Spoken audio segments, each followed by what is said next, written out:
بسم اللہ الرحمن الرحیم۔ السلام علیکم۔ بے ایمان ملک کا نوجوان مارک سے مارک زکربرگ کیسے بنا؟ میکس دنیا کی پہلی بیٹی ہے جس کی پیدائش پر باپ نے 45 ارب ڈالر صدقہ کر دیے۔ یہ کسی بچے کی پیدائش پر انسانی تاریخ کا سب سے بڑا عطیہ، سب سے بڑا صدقہ ہے۔ یہ بچی کون ہے، اس کے والدین کون ہیں، اور 45 ارب ڈالر کا یہ عطیہ کیوں کیا گیا، یہ بھی ایک دلچسپ داستان ہے۔ یہ داستان 2004 میں شروع ہوئی۔ 2004 میں ہارورڈ یونیورسٹی کے ایک کمرے میں 3 نوجوان رہتے تھے۔ مارک ان تینوں میں نالائق، سست اور 2002 میں ہارورڈ یونیورسٹی پہنچ گیا۔ شرمیلا تھا، کمپیوٹر پروگرامنگ اس کا جنون تھا۔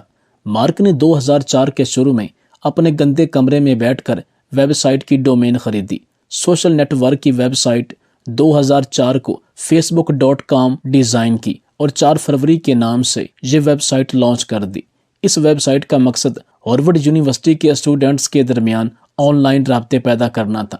مارک نے یہ ویب سائٹ کے لیے تمام ڈیٹا، اسٹوڈنٹس کے پروفائل، ان کی تصویریں اور پتے یونیورسٹی کے ڈیٹا بینک سے لیے تھے۔ یہ ویب سائٹ جو ہی انتظامیہ کے نوٹس میں آئی، انتظامیہ نے ہیکنگ کا الزام لگا کر مارک کو نوٹس جاری کر دیا۔ 4 دن میں 650 طالب علموں نے فیس بک جوائن کر لی۔ مارک نے مارچ کے مہینے میں فیس بک پر اشتہارات کا سلسلہ بھی شروع کر دیا۔ پہلے مہینے کی کمائی $450 تھی۔ کمپنی میں اپریل میں $10,000 کی مزید سرمایہ کاری ہوئی۔ اس سرمایہ کاری نے فیس بک کو 6 ماہ میں امریکہ کی 34ویں یونیورسٹیوں کے 1 لاکھ طالب علموں تک پہنچا دیا، اور یہ وہ کامیابی تھی جس نے مارک پر ہارورڈ یونیورسٹی کے دروازے بند کر دیے۔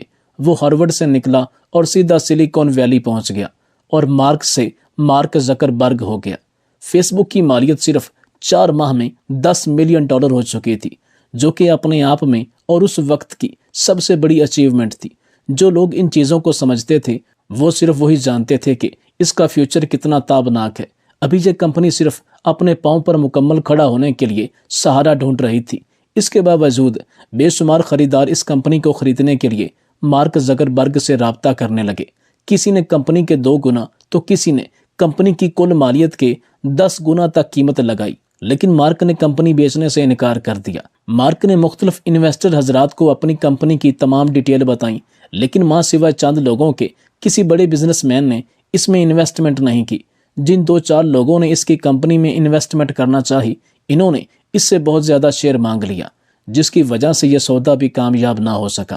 لیکن مارک نے ہمت نہ ہاری، مزید محنت کرتا گیا۔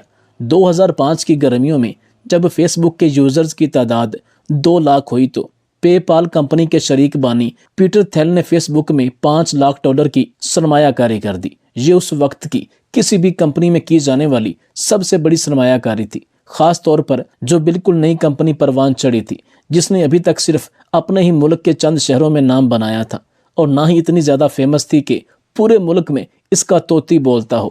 یہ سرمایہ کاری یوزرز کی تعداد کو 5 لاکھ تک لے گئی۔ یہ سرمایہ کاری مارک کے لیے مضبوط بنیاد اور بیک بون دونوں ثابت ہوئی، کیونکہ اس سے کمپنی مضبوط ہوئی اور اس کی پاپولیرٹی میں بھی اضافہ ہوا۔ شاید یہی وہ دن تھا جس کے لیے مارک نے اتنی زیادہ تگ و دو کی تھی، اور اس وقت اس کو اس کا ثمر مل گیا تھا۔ پھر اس کے بعد مارک نے پیچھے مڑ کر نہ دیکھا۔ فیس بک اس وقت دنیا کی مقبول ترین سوشل میڈیا 55 ویب سائٹ ہیں۔ اس کے یوزرز کی کل تعداد 1 ارب کروڑ ہے۔ دنیا کے 145 ممالک کے لوگ فیس بک استعمال کرتے ہیں۔ فیس بک نے مارک زکربرگ کو 23 سال کی عمر میں ارب پتی بنا دیا۔ یہ دنیا کا پہلا نوجوان تھا جو 23 سال کی عمر میں ارب پتیوں کی فہرست میں شامل ہوا۔ اس سے پہلے تاریخ میں آج تک ایسا کوئی نوجوان نہ ہی اتنا امیر ہوا اور نہ ہی اتنا مشہور۔ یہ امریکہ کا 7واں امیر ترین شخص بھی ہے، اور یہ دنیا کی ان 100 بااثر ترین شخصیات میں بھی شمار ہوتا ہے جن میں صدر Obama, David Cameroon, Narendra Modi اور پیوٹن جیسے لوگ شامل ہیں۔ فیس بک میں اس وقت 10,000 ملازمین ہیں۔ یہ سالانہ $12.5 ارب کماتی ہے۔ اس کی روزانہ آمدنی $3.34 ہے اور 1 سیکنڈ میں $387 ہے۔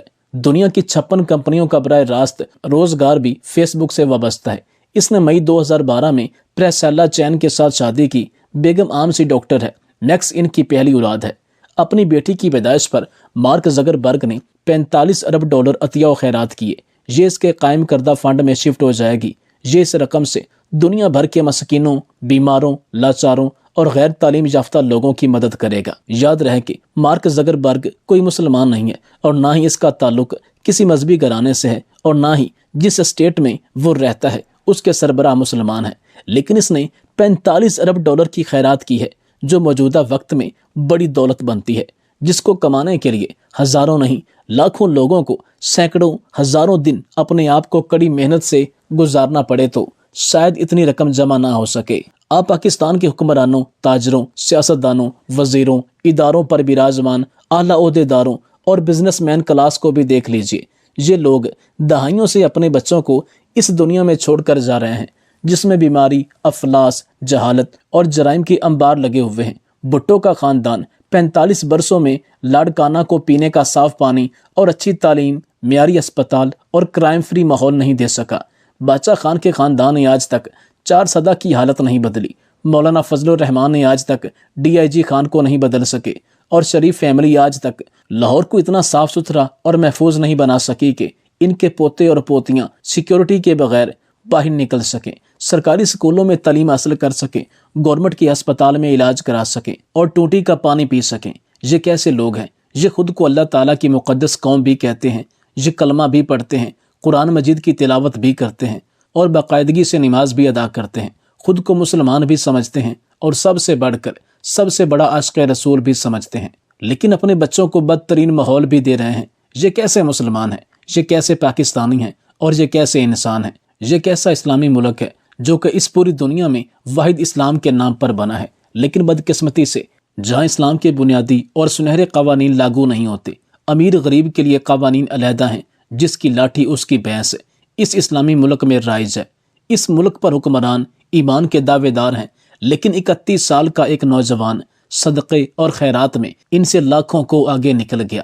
یہ ایمان کے ڈھول پیٹتے رہ گئے اور ایک غیر مسلم بے ایمان ملک کا ایک بے ایمان نوجوان ایمان کی پوری دکان لوٹ کر لے گیا۔ میں یقین سے کہہ سکتا ہوں کہ ہمارے ملک کے حکمران، سیاستدان، بزنس کمیونٹی، جتنے بھی لوگ ہیں، اگر وہ مارک کی جگہ ہوتے تو وہ شاید کوئی نئی ٹیکسٹائل مل لگاتے، کوئی شوگر مل لگاتے، کوئی سٹیل مل لگاتے، یا دبئی، لندن میں اپنی آنے والی نسلوں کے لیے فلیٹ خریدتے، یا وسیع کاروبار کرتے، یا سوئس بینک میں رقم ڈالتے اور دنیا کے کسی بھی بڑے ملک میں جزیرے وغیرہ خریدتے۔ یہ آج ہم سب کے لیے، خاص طور پر پاکستان میں بسنے والے لوگوں کے لیے لمحہ فکریہ ہے۔